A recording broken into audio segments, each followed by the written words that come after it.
Yo, shalom, shalom. You are listening to the voice of Brother Judah. And this video in particular will be a no simp zone video. Yes, because in the past few days, I have been seeing a lot of brothers bad sisters for stating that they would rather be the wife of a man who's into polygyny than the wife of a man who's into monogamy, but the man who's into monogamy is a wicked man and the polygynous man is a righteous Torah-keeping man. So, you see brothers call sisters whores and cum dumpsters and saying that brothers need to control their lust. They only want more than one wife because they are extremely lustful, and this, that, and the third because they disagree with the sisters.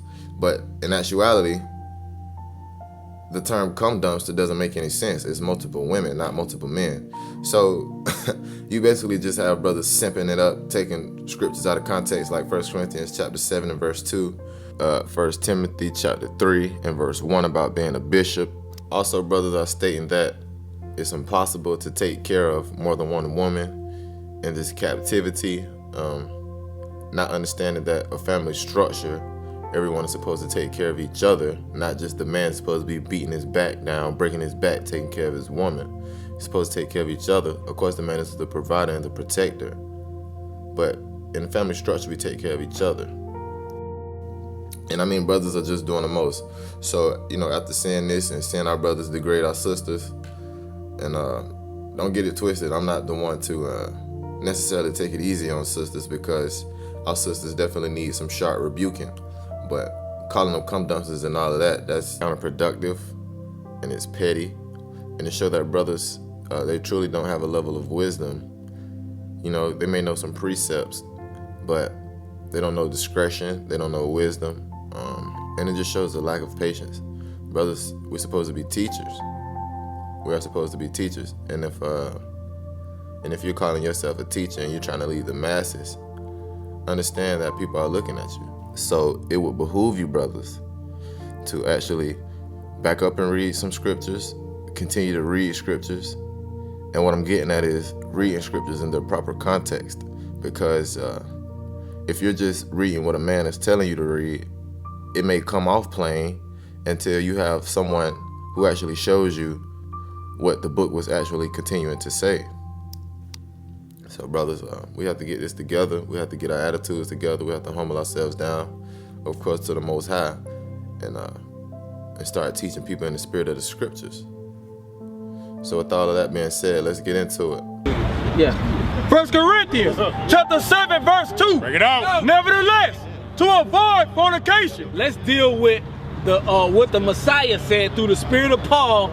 He gave us instruction in these last days. Because I'm going to tell you something. We love our sisters, bro. We love them.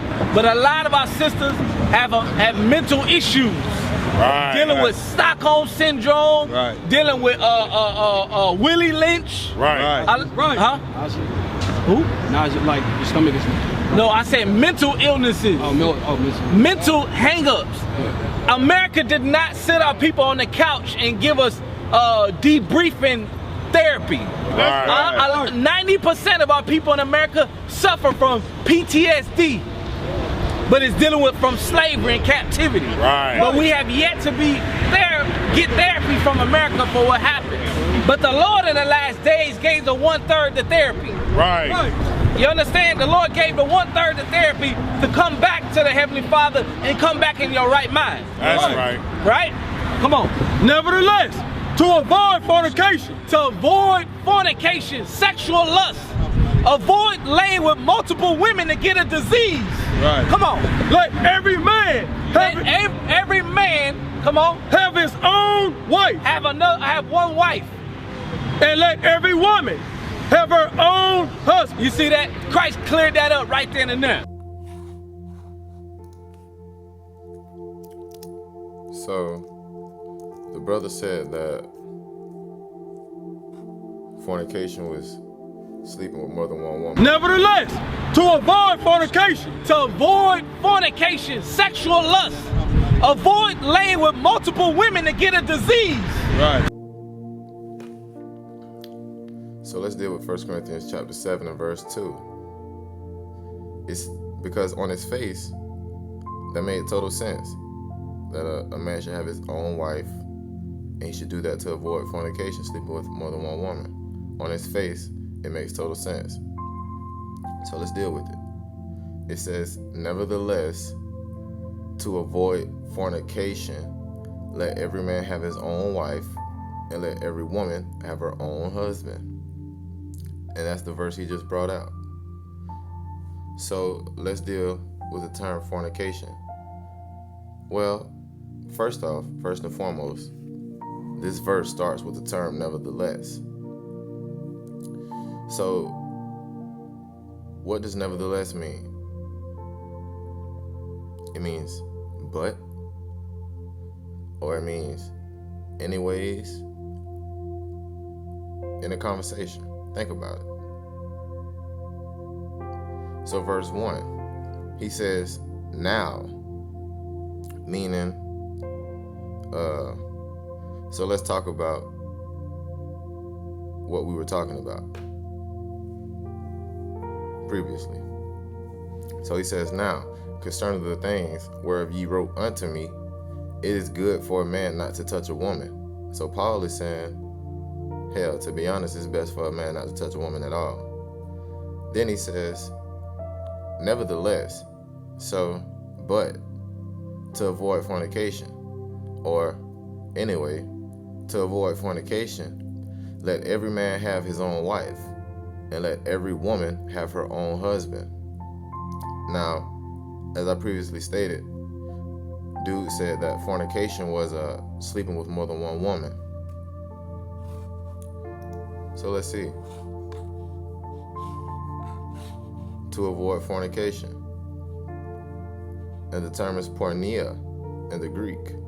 And the root word is porn.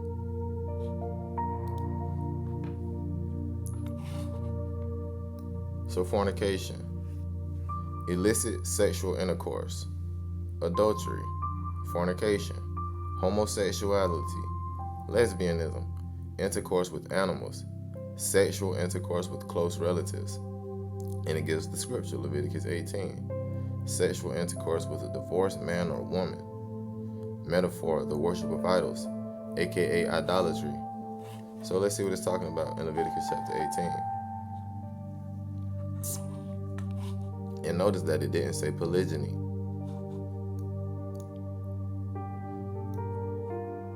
So let's jump down to verse 7. Verse 6. It says, none of you shall approach to any that is near of kin to him to uncover their nakedness. I am the Lord. The nakedness of thy father, or the nakedness of thy mother, thou shalt not uncover. She is thy mother, thou shalt not uncover her nakedness. The nakedness of thy father's wife shalt thou not uncover, it is thy father's nakedness.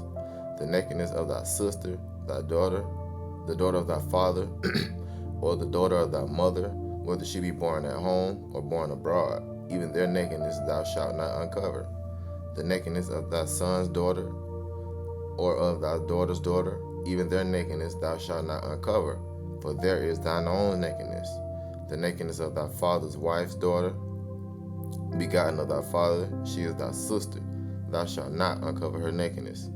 Thou shalt not uncover the nakedness of thy father's sister, she is thy father's near kinswoman. Thou shalt not uncover the nakedness of thy mother's sister, for she is thy mother's near kinswoman. Thou shalt not uncover the nakedness of thy father's brother. Thou shalt not approach to his wife, she is thine aunt. Thou shalt not uncover the nakedness of thy daughter-in-law, she is thy son's wife. Thou shalt not uncover her nakedness. Thou shalt not uncover the nakedness of thy brother's wife, it is thy brother's nakedness. Thou shalt not uncover the nakedness of a woman and her daughter, neither shalt thou take her son's daughter or her daughter's daughter to uncover her nakedness, for they are near kinswomen. It is wickedness. Thou shalt not take a wife to her sister to vex her, to uncover her nakedness, besides the other in her lifetime. Also thou shalt not approach a woman to uncover her nakedness, as long as she have put apart for her uncleanness. Moreover, thou shalt not lie carnally with thy neighbor's wife, to defile thyself with her. Isn't that adultery? So let's jump to chapter 20.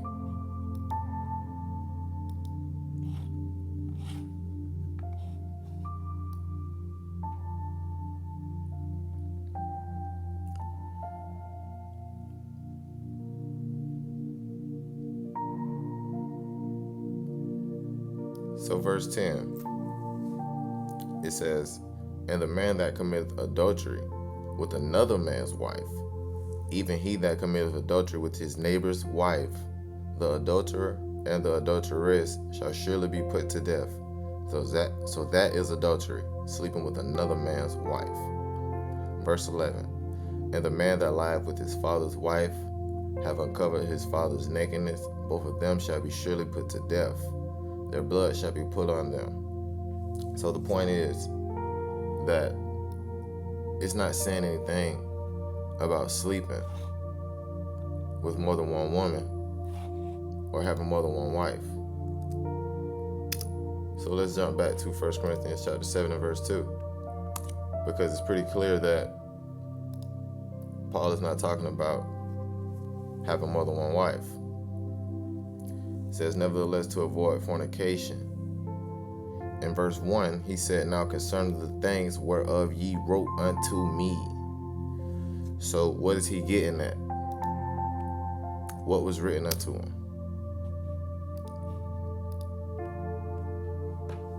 1 Corinthians chapter 5 and verse 1, it says, "It is reported commonly that there is fornication among you, and such fornication as is not so much as named among the Gentiles, that one should have his" what?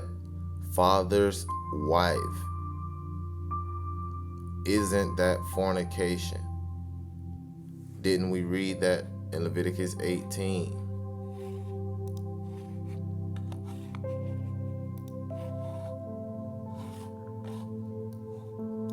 Didn't we read this in Leviticus 18?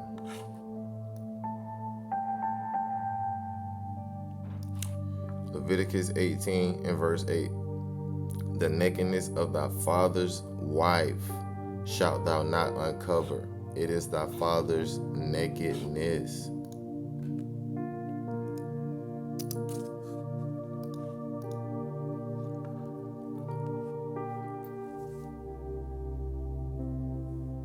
"It is reported commonly that there is fornication among you, and such fornication as is not so much as named among the Gentiles, that one should have his father's wife.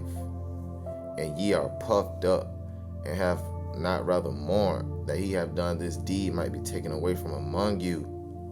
For I verily, as absent in body, but present in spirit."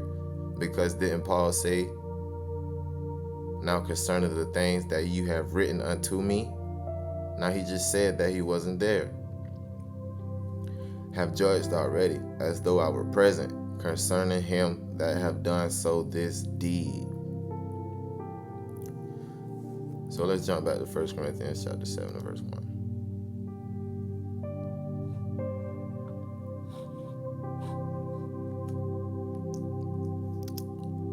So the individuals in Koran were sleeping with their father's wife.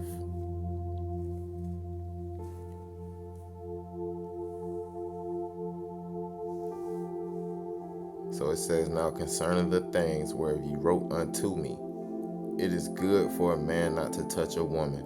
Nevertheless, to avoid fornication, let every man have his own wife, and let every woman have her own husband." That is what Paul is talking about.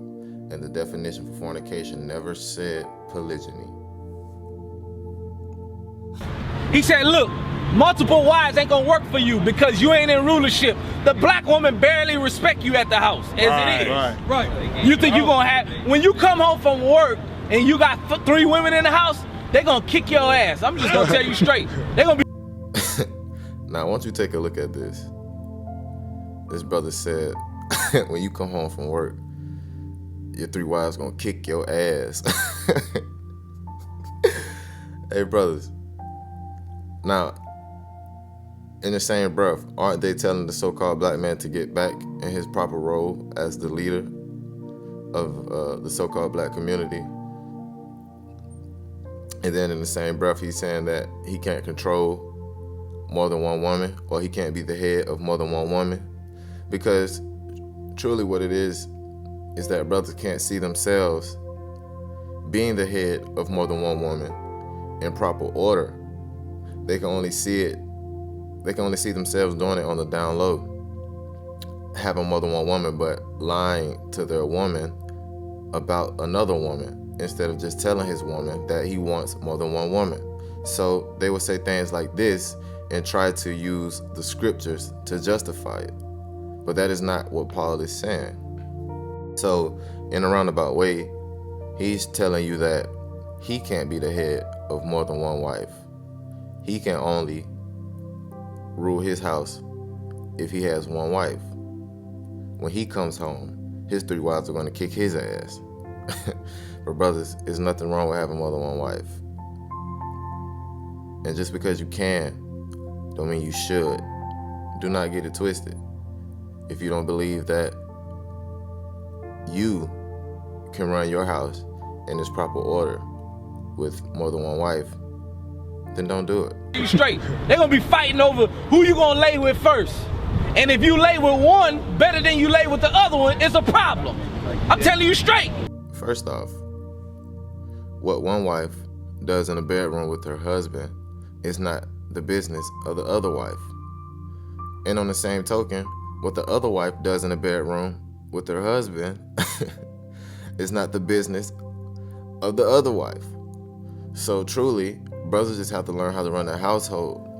In Ecclesiasticus chapter 26, in verse 6, it says, "But a grief of heart and sorrow is a woman that is jealous over another woman, and a scourge of the tongue which communicateth with all."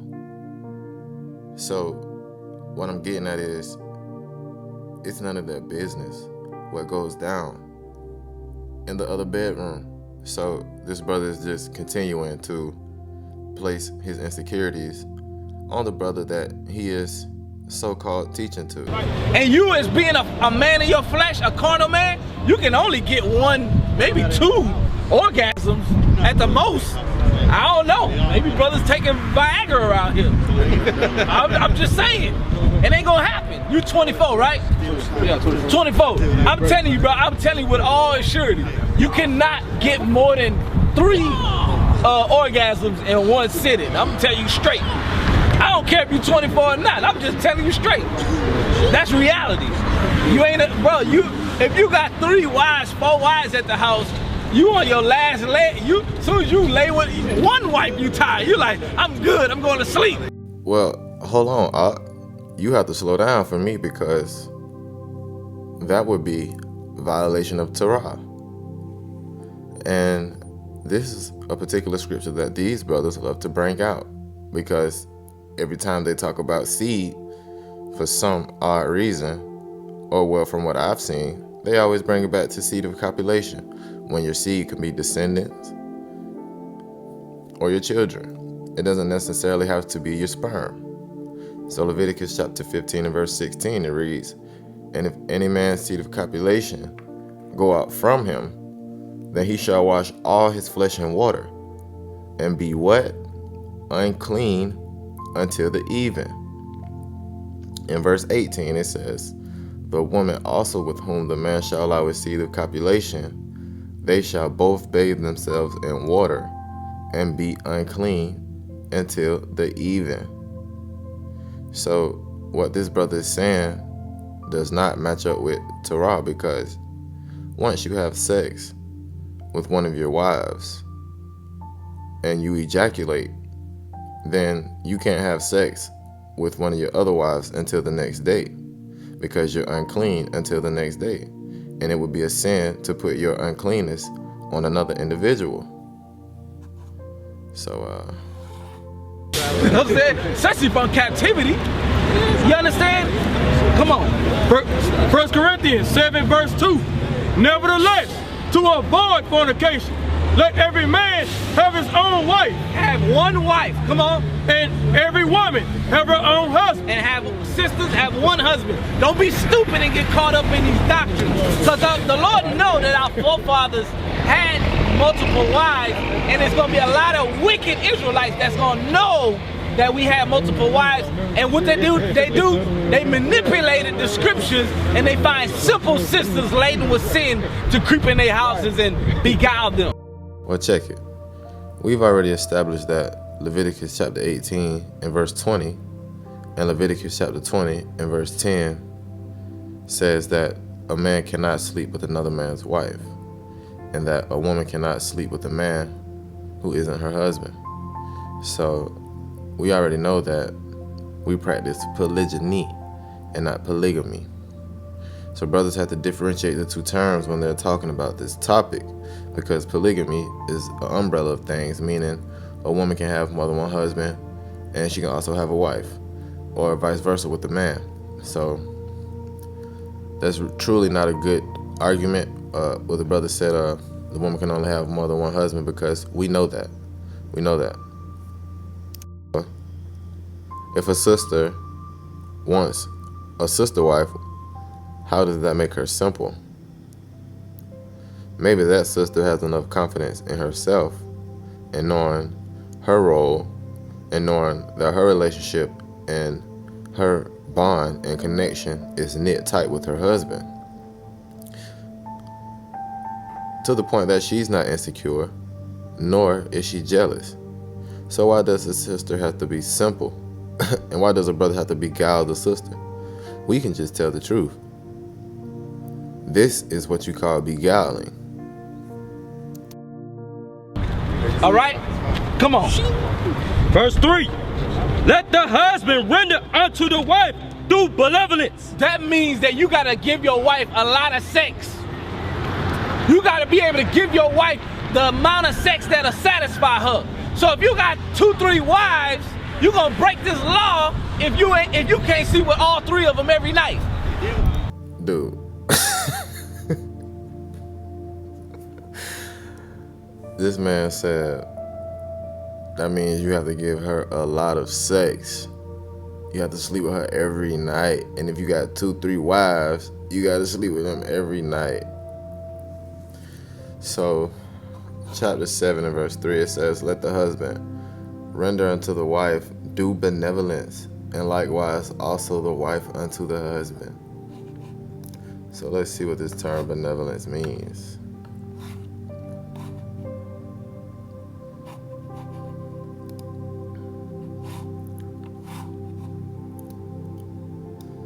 It means goodwill, kindness. The quality of being well-meaning, kindness. That doesn't sound like a sexual term to me. And what's that? 1 Peter chapter 3 and verse 8, it tells the husbands to deal with his wife due to knowledge and be patient with her because she's the weaker vessel.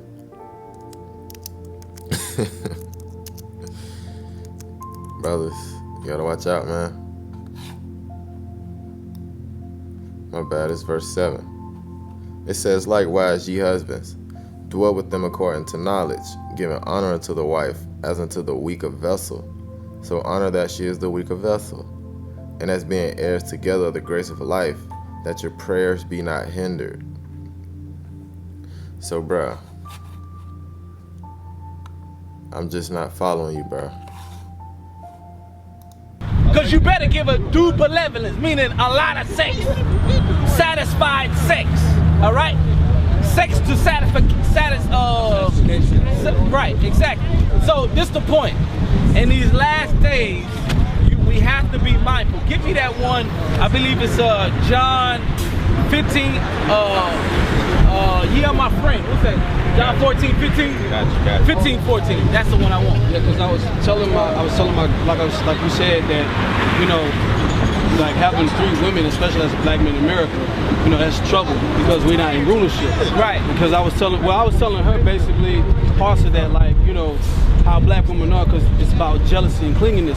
So just for instance, if I come home, I kiss my wife, that other wife might get jealous and they all might beat my ass. You know what I'm saying? Right. So, Might cut you. Yeah, they might You cut know the black woman. Yeah. She might cut you. Because that's why. So what I just got from this is that basically this brother's saying worship your wife. You know, you better not bring no other women around me. And if you do, I'm going to beat your ass. I'm going to jump on you. I might stab you. You know the black women. That's what he said. And the other brother pretty much just bowed down and got his cojones snipped. Oh, man. He pretty much just got his cojones snipped, though, man. Basically saying if he comes home and gives one of his wives a kiss, the other wives are going to jump on him and beat his ass. That's what he said, brothers. Brothers, if you want to get the so-called black man back in rulership, we have to understand that we have to rule our household first and foremost. So that means we get the last say-so in our house. Our wives have to reverence us. Our wives have to love us and respect us and honor and cherish us, just the same as we have to love them and honor them and cherish them and die for them if need be. But the man is the head. The man is the head, period. And these brothers are basically bashing brothers on the street, telling you that, you know, the so-called black man is the head, but he better not do anything that his woman doesn't like, or she might cut him. Now, how does that sound, brothers?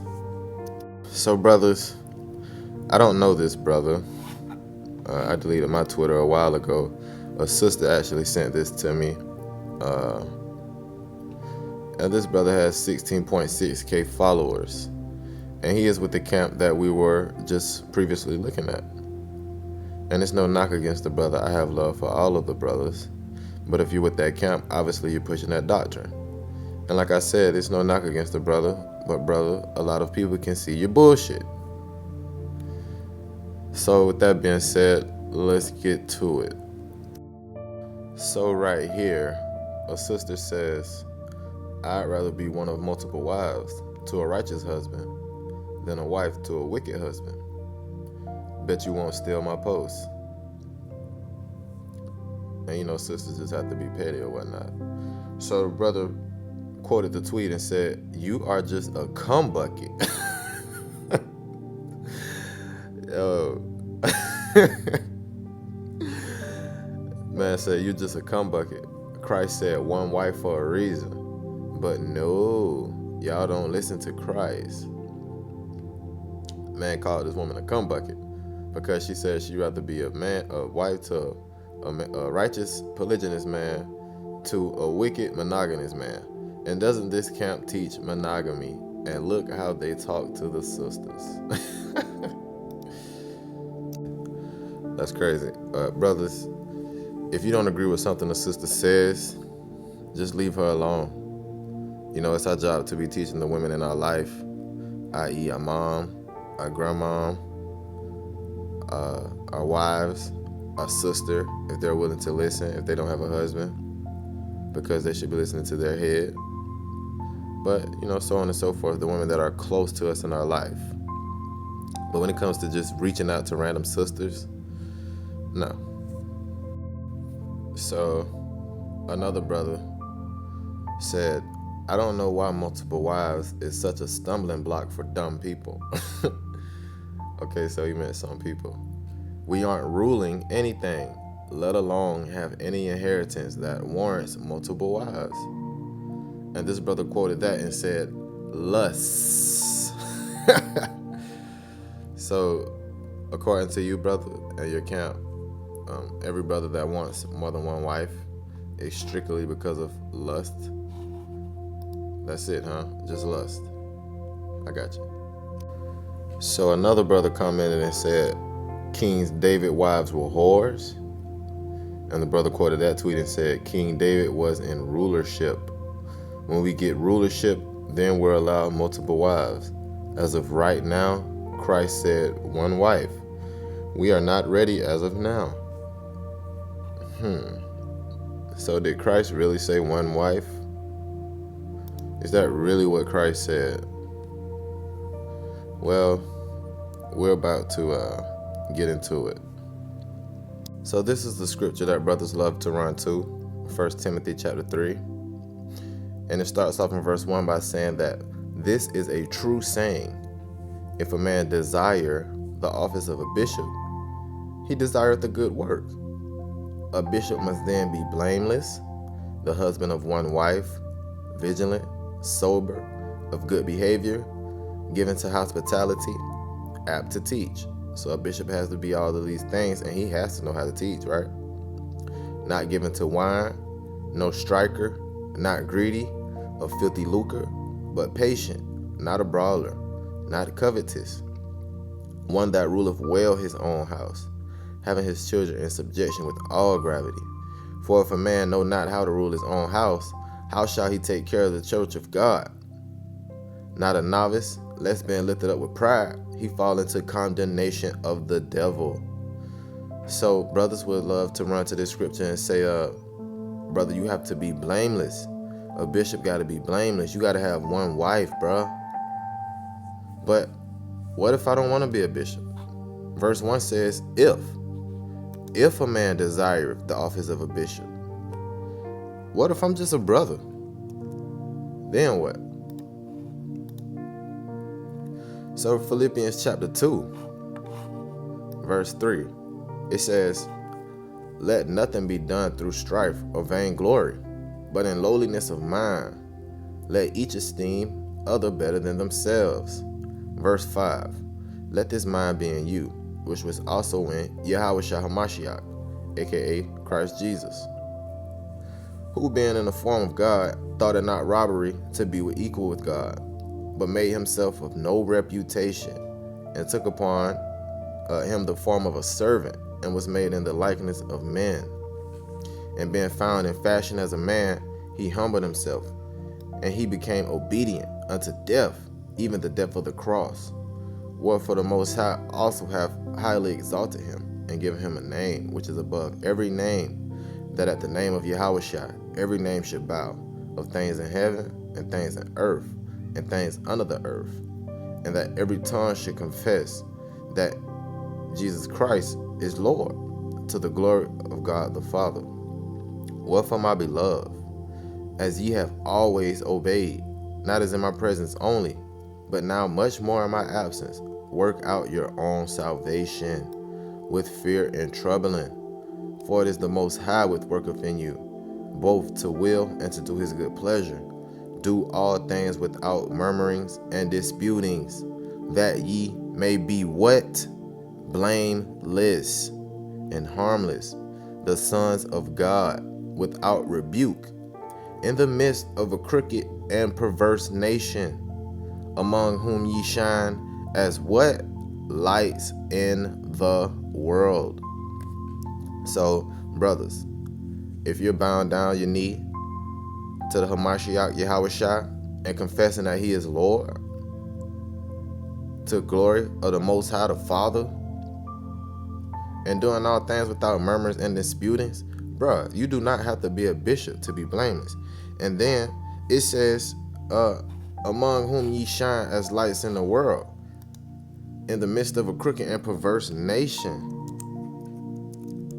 So let's see something.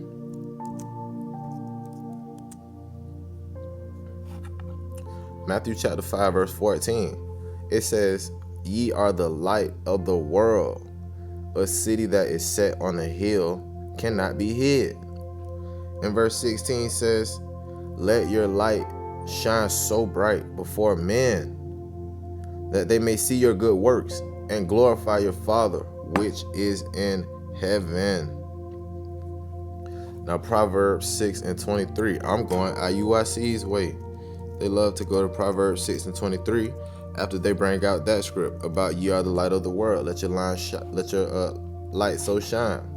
So Proverbs 6 and 23, it says, for the commandment is a lamp, and the law is light. The what? The law is light. And reproofs of instruction are the way of life. So you're not breaking any laws by telling brothers it's okay if you desire more than one wife. Matter of fact, let's see something here.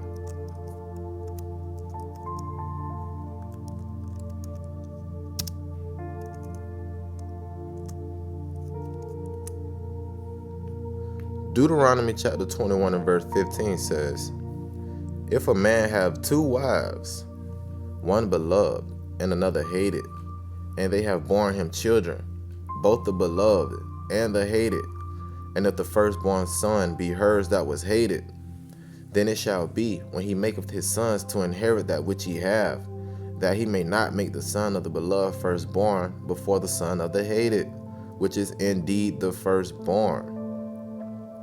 So what we have here is instructions on what to do if you have what?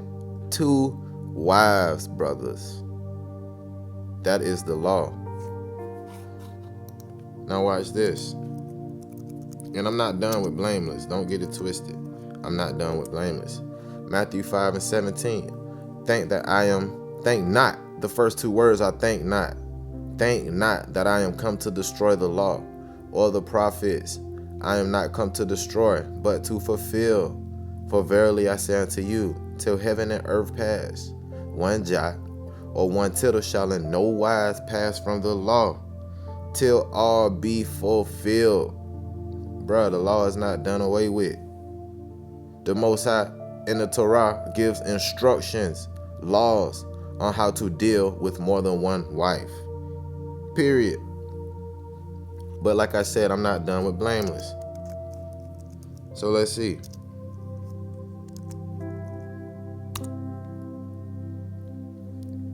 So 2 Peter chapter 3 and verse 11, it reads, seeing that all these things shall be dissolved, what manner of persons ought ye to be in all holy conversations and godliness, looking for and hastening unto the coming to the day of God, wherein the heavens being on fire shall be dissolved, and the elements shall melt with fervent heat. Nevertheless we,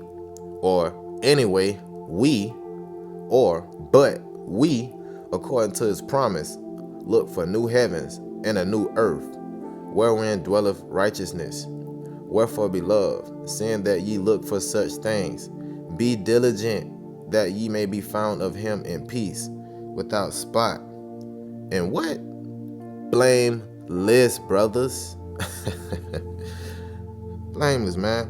You don't have to be a bishop or a deacon to be blameless, bro. It's regular people who just want to teach. There's nothing wrong with them having multiple wives.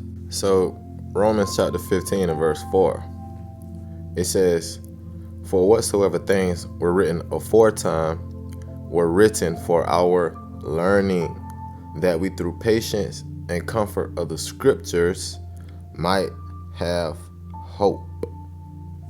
So the things that were written in the past, they were written for our learning. They were written for our learning. Now let's see.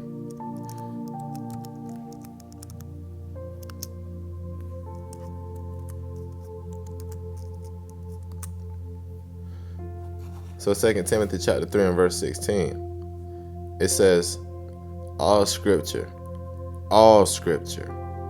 is given by inspiration of the Most High, and is profitable for doctrine, for reproof, for correction, for instruction in righteousness. So it says that all scripture is given by inspiration of the Most High. So with that being said, let's go back.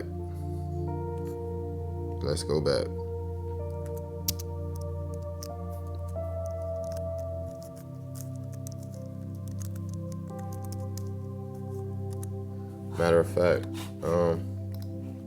let me get something else right quick. So Ecclesiasticus chapter 4, verse 30. It says, be not as a lion in thy house, nor frantic among thy servants. So brothers, be patient with your wives.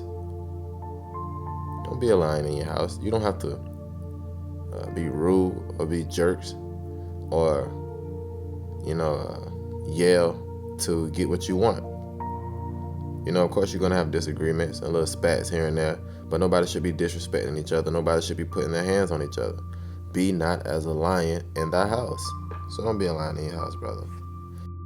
So brothers love to say that we only had multiple wives when we were in rulership, and that King David only had multiple wives when he was in rulership. So brothers are going to have to explain to me these scriptures that I'm about to bring out. So 1 Samuel chapter 1, it says, Now there was a certain man of Ramathaim Zophim of Mount Ephraim, and his name was Elkanah, the son of Jeroham, the son of Elihu, the son of Tohu, the son of Zoph, an Ephrathite. And he had what? 2 wives. The name of the one was Hannah, and the name of the other was Peninnah. And Peninnah had children, but Hannah had no children. So, was Elkanah king? Was Elkanah in rulership? So with that being said, let's jump to chapter 18. And this is right after King David killed Goliath. For those of you who don't know. So to give some context,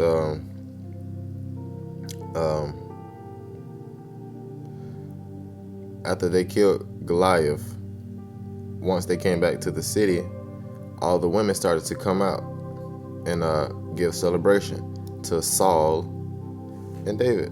So 1 Samuel chapter 18 verse 6, it says, And it came to pass when David returned from the slaughter of the Philistine, that the women came out of all cities of Israel, singing and dancing to meet King Saul, with tabrets, with joy, and with instruments of music. And the women answered one another as they played and said, Saul hath slain his thousands, and David hath slain his 10,000s. And Saul was very wroth, and the saying displeased him, and he said, They have ascribed unto David 10,000s, and to me they have ascribed but thousands. And what can he have more but the kingdom? And Saul eyed David from that day forward. So now, let's jump to verse 20.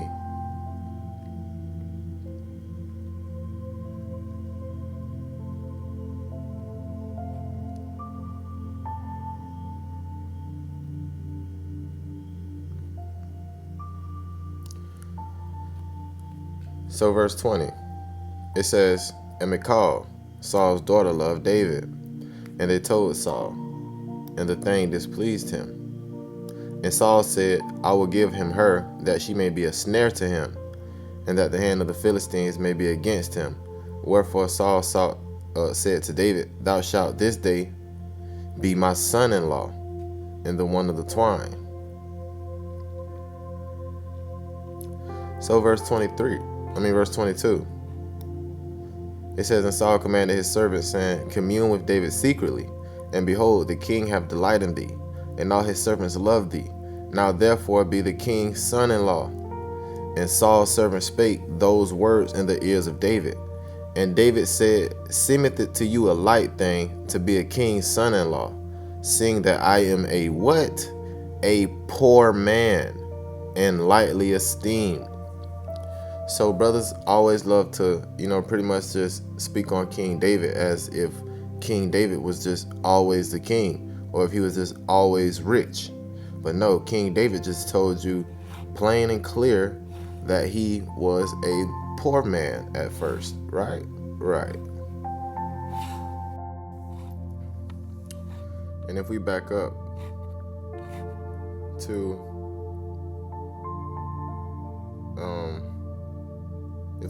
verse 17, it says, And Saul said to David, Behold, my elder daughter Merab, her will I give thee to wife.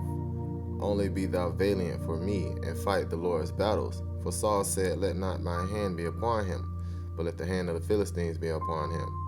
And then verse 19, it says, But it came to pass at the time when Merab, Saul's daughter, should have been given to David, that she was given unto Adriel, the Meholathite. So Saul was already on some shady stuff.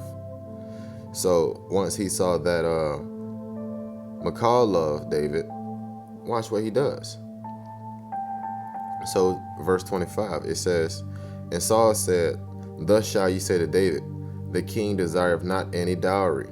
He didn't want any money, but 100 foreskins of the Philistines, to be avenged of the king's enemies. But Saul thought to make David fall by the hand of the Philistines. As it already said, that Saul eyed David from that day forward, where David got much more love in the city from the women. So now Saul is giving David his daughter, but he basically wants David to, after he killed 100 Philistines, to circumcise them, for lack of a better term. So verse 27, it says, wherefore David arose and went, he and his men, and slew of the Philistines 200 men. And David brought their foreskins and gave them in full tale to the king, that he might be the king's son-in-law. And Saul gave him Michal, his daughter, to wife. So let's jump to chapter 22. In verse 1, it says, David therefore departed thence, and escaped to cave of Adullam. And when his brethren and all his father's house heard it, they went down thither to him. So for some context, David is still on the run from Saul. So verse 2, it says, and everyone that was in distress, and everyone that was in debt, and everyone that was discontented, gathered themselves unto him, and he became a captain over them, and there were with him about 400 men. So now David is the captain of 400 men, but all of these men are in debt. So now let's jump to chapter 25.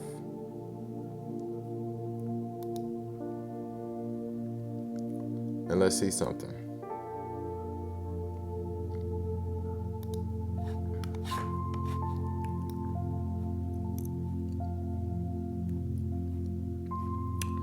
So verse 14. Matter of fact, verse 13.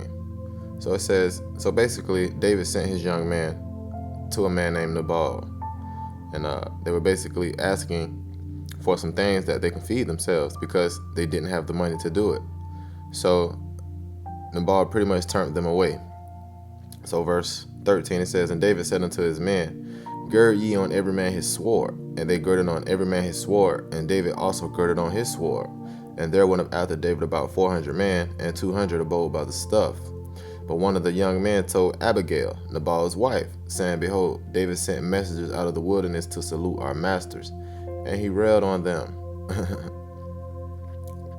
So verse 18, it says, then Abigail made haste, and took 200 loaves, and 2 bottles of wine, and 5 sheep ready dressed, and 5 measures of parched corn, and 100 clusters of raisins, and 200 cakes of figs, and laid them on asses. And she said unto her servants, go on before me, I come after you. But she told not her husband Nabal. So let's jump down. Verse 23, it says, and when Abigail saw David, she hasted, and lighted off the ass, and fell before David on her face, and bowed herself to the ground, and fell at his feet, and said, upon me, my Lord, upon me, let this iniquity be, and let thine handmaid, I pray thee, speak in thine audience, and hear the words of thine handmaid. In verse 25, it says, let not my Lord, I pray thee, regard this man of Belial, which means confusion, even Nabal, for as his name is, so is he. Nabal is his name, and folly is with him. But I, thine handmaid, saw not the young men of my Lord, whom thou didst send. So let's jump down to verse 36. And I'm reading all of these scriptures to put this in context and make a point, because we see that King David is on the run at the moment, and he already has Michal as a wife, right? Right. So 1 Samuel chapter 25 and verse 36, it says, and Abigail came to Nabal, and behold, he held a feast in his house, like the feast of a king. And Nabal's heart was merry within him, for he was very drunken, wherefore she told him nothing, less and more, until the morning light. But it came to pass in the morning, when the wine was gone out of Nabal, and his wife had told him these things, that his heart died within him, and he became as a stone. And it came to pass about 10 days after, that the Lord smote Nabal, that he died. And when David heard that Nabal was dead, he said, blessed be the Lord, that have pleaded the cause of my reproach from the hand of Nabal, and have kept his servants from evil, for the Lord hath returned the wickedness of Nabal upon his own head.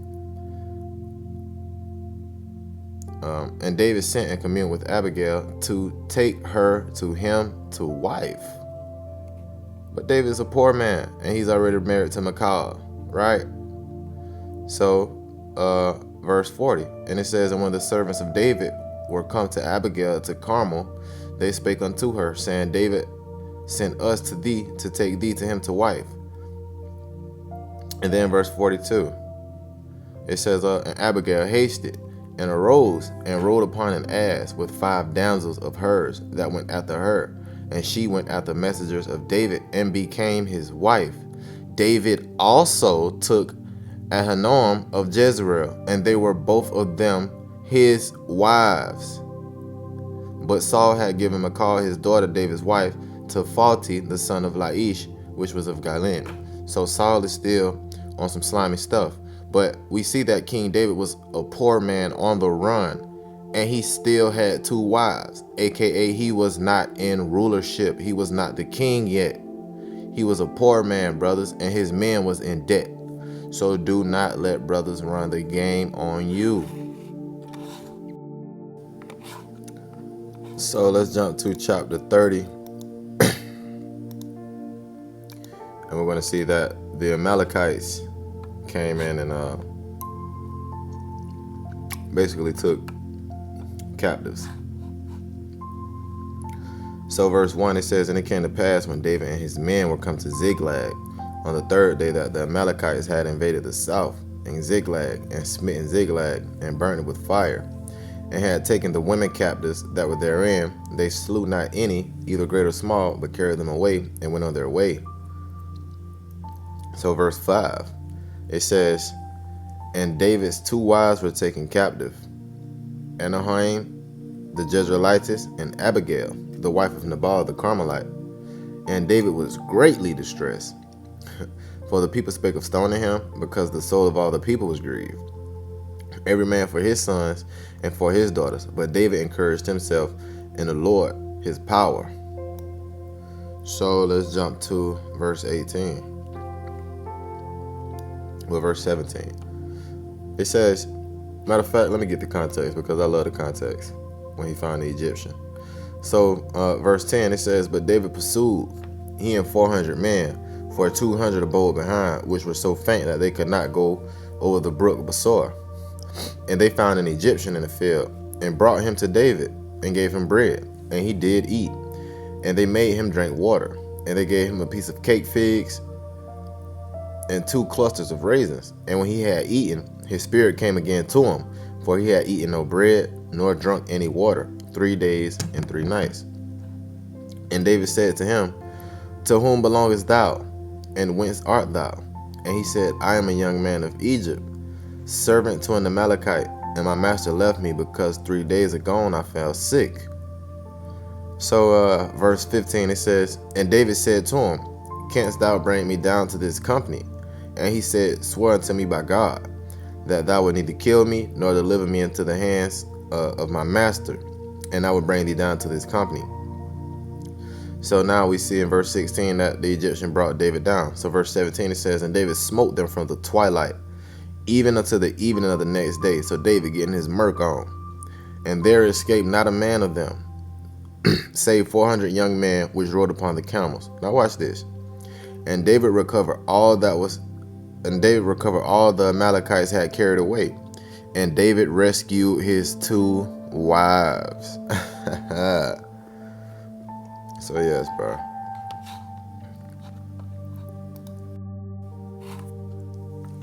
So we got to establish that David wasn't in rulership when he got his wives. Now I can keep going into 2 Samuel, and we'll see that David had sons in Hebron, and then once he became king, he took many concubines, and that's when Nathan and Solomon, those guys, were born in 2 Samuel chapter 5.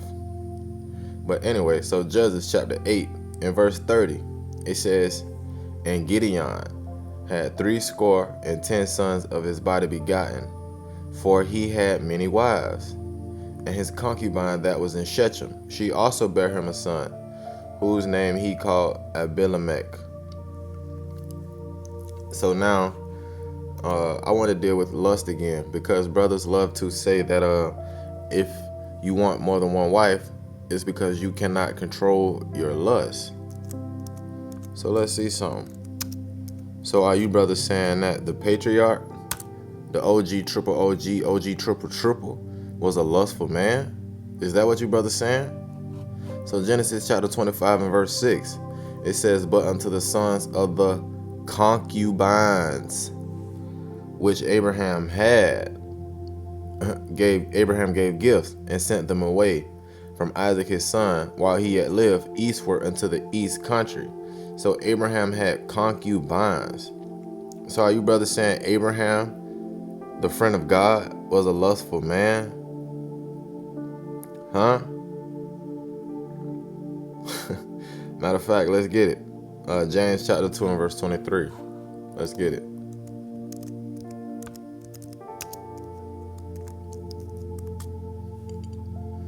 So James chapter 2 and verse 23, it says, and the scripture was fulfilled, which saith, Abraham believed God, and it was imputed unto him for righteousness. And he was called the friend of God. God's homeboy, God's dog. You saying Abraham, the patriarch, you saying Abraham was a lustful man? Or was Abraham a king? Come on, man. Come on. So, when brothers love to say that you're just lustful if you want more than one woman, let's see again. So Exodus chapter 18 and verse 1, it says, when Jethro, the priest of Midian, Moses' father-in-law, heard of all that God had done for Moses and for Israel his people, and that the Lord had brought Israel out of Egypt, then Jethro, Moses' father-in-law, took Zipporah, Moses' wife, after he had sent her back, and her 2 sons, which the name of one was Gershom, for he said, I have been an alien in a strange land. So verse 5, it says, and Jethro, Moses' father-in-law, came with his sons and his wife unto Moses in the wilderness, where he encamped at the mouth of God. So we see in verse 2 that Moses had a wife by the name of Zipporah. So let's go to Numbers chapter 12 and verse 1. And it says, and Miriam and Aaron spake against Moses because of the Ethiopian women he had married, for he had married an Ethiopian woman.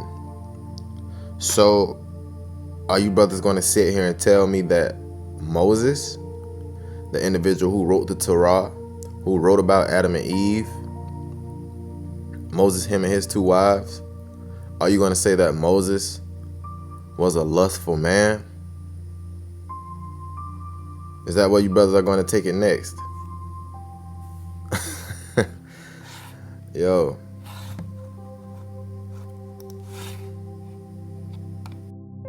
So, you also have some brothers who will say, well, how can you be the head of more than one woman?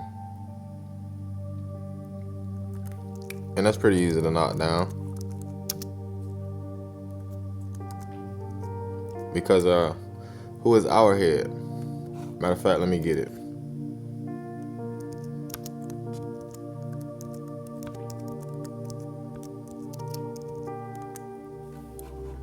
So 1 Corinthians chapter 11 and verse 3, it says, but I will have ye know that the head of every man is Christ, and the head of the woman is the man, and the head of Christ is God. So now, let's go back to chapter 6. So the head of man is Yahushua. So 1 Corinthians chapter 6 and verse 15, it says, know ye not that your bodies are the members of Christ? Shall I then take the members of Christ and make them the members of a harlot? God forbid. So I pulled this scripture out because I was saying that some brothers will question, how can one man become twined and be one flesh with multiple women.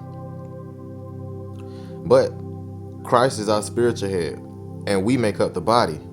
It's more than one member that makes up the body. So on the physical side, our head is the leader of our body. And our body has many members, fingers, toes, ears, etc., yet it's still one body. And that's how you become one flesh with two wives. So, chapter 12.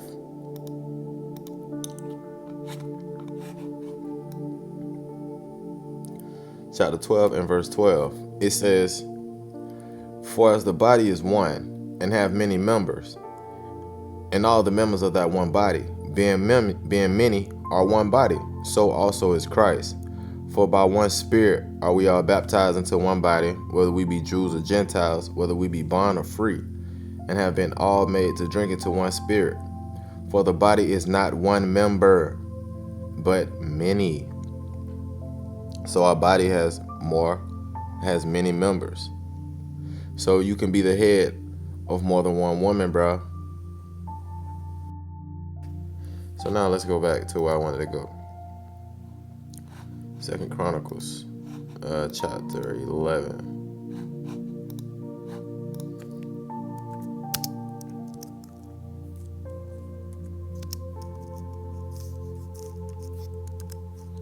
And we're going to start at verse 18. And it says, "And Rehoboam took him Mahalath, the daughter of Jeremoth, the son of David, to wife, and Abihail, the daughter of Eliab, the son of Jesse, which bare him children, Jeush, and Shamariah, and Zaham.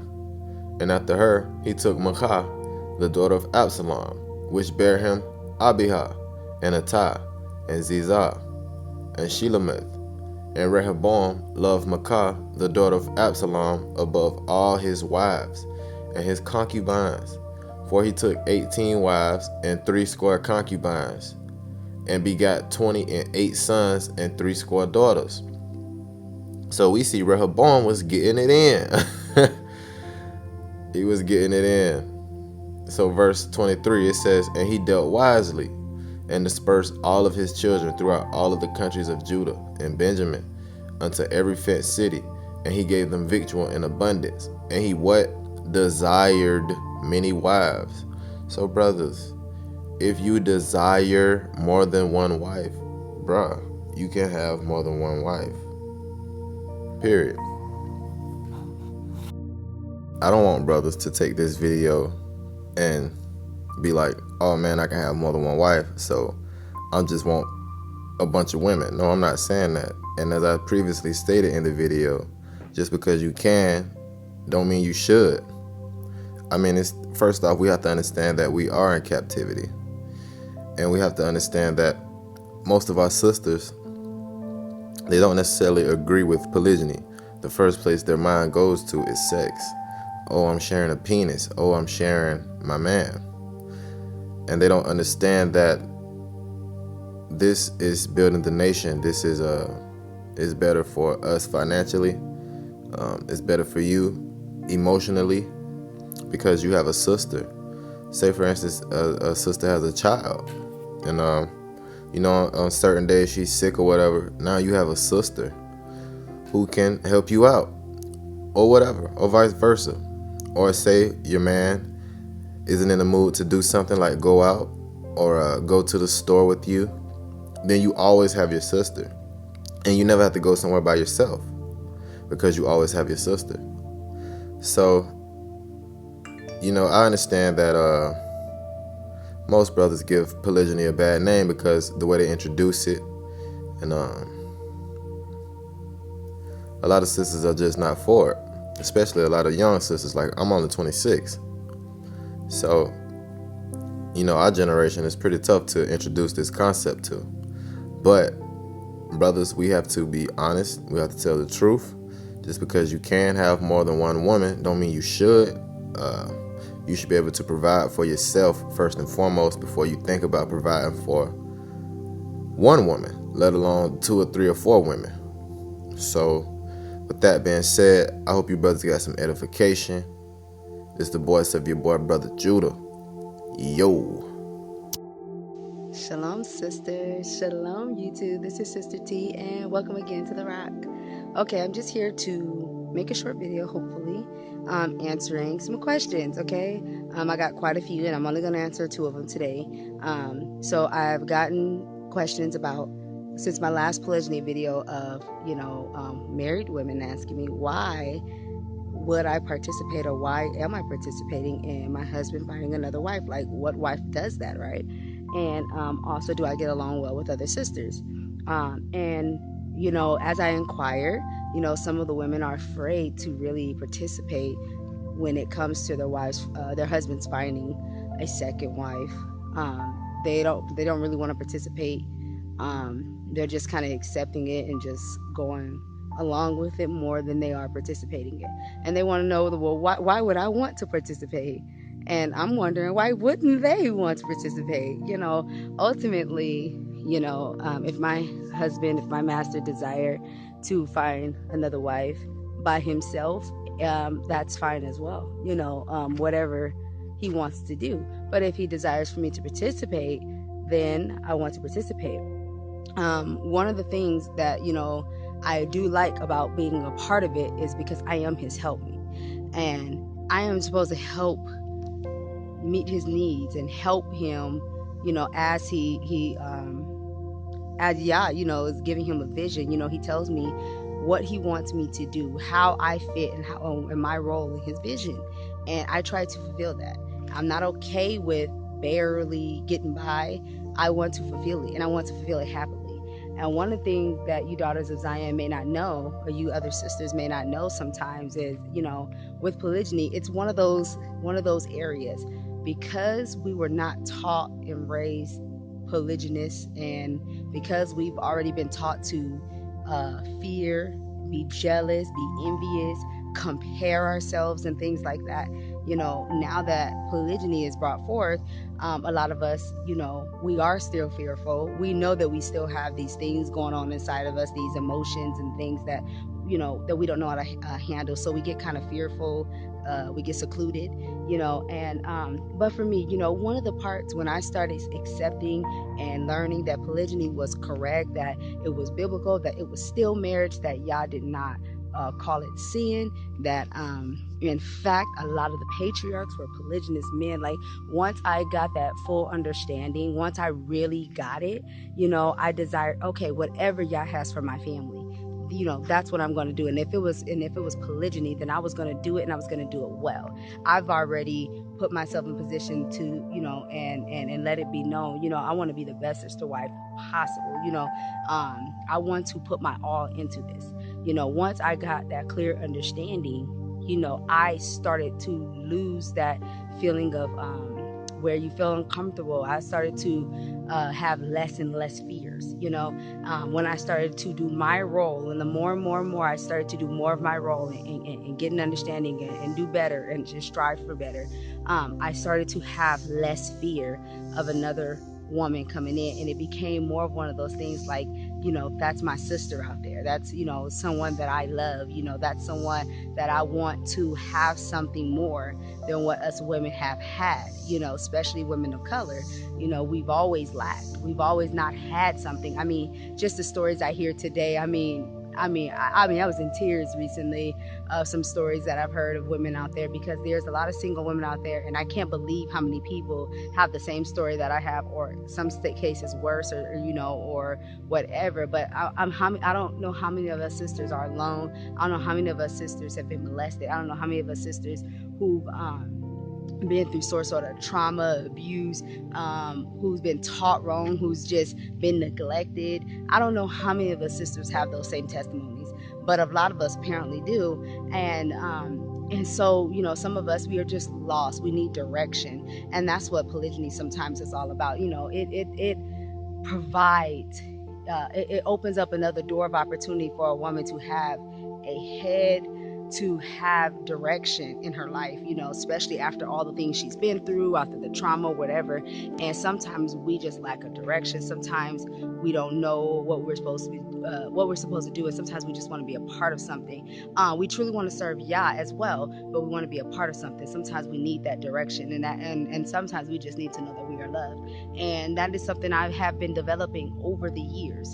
And so I personally, one of the things that helped me get over my fear also in regards to polygyny was to play a role, because it's hard to be excited about something when you sit on the back burner. You know what I mean? Like, at least for me, I don't know about all of you, but for me, it's that way. Like, if I'm sitting in a corner, like, okay, he can get another wife and, I'll just sit over here. I mean, I guess you can have another wife because you're going to get one anyway. Like, if you have that attitude, how can you truly love your sister? How can you truly give it your all when that's the kind of way when that's how you feel? You know what I mean? Like, I can't really give something my all when I feel that way.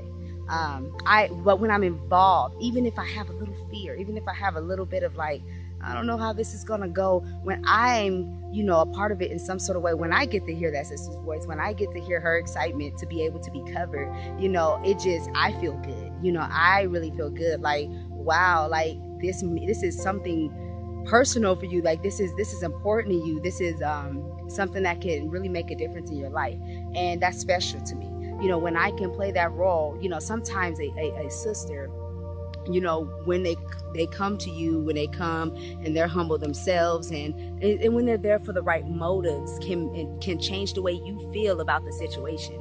And I've experienced that. I've experienced, having women, at least they talk like it, where it changed the way I viewed the situation just by hearing the sister, just by hearing how excited she was to speak to me, and just the excitement of just of the possibilities, and just her yearning, wanting to serve Yah, at least the yearning that they said they wanted to serve Yah, and just the excitement, when they have the right motive, sometimes it helps change the way you feel about the situation. And that is something very special now to me, is to be a part of it. Like I said, if my master or my husband decided, listen, I don't really want you a part of it, I'm gonna just let you know that I'm taking a second wife, and you will know when she get here, fine. But in reality, he's already let me know he does want me a part of it, and I love it, because I get to experience this with him, and so I get to be that help me. I'm in position because in reality, when your husband take another wife, she gonna spend a lot of time with you, woman. She gonna spend a lot of time with you. She's in the same home as you. When your husband's out working, if y'all are both taking care of the home, y'all taking care of that home together. When y'all are raising your husband's children, y'all doing it together. When y'all are mothering children, whether you birth them or she birthed them, y'all are doing that together. When your husband, the way he wants his children raised, he didn't say, I want the children by you raised one way and the children by her raised another way. No, he wants them raised the same way. And it's going to take the both of you to come together. It's going to take the both of you to fulfill whatever role that he has given you. It's going to take the both of you to come together to accomplish the task that you have before you.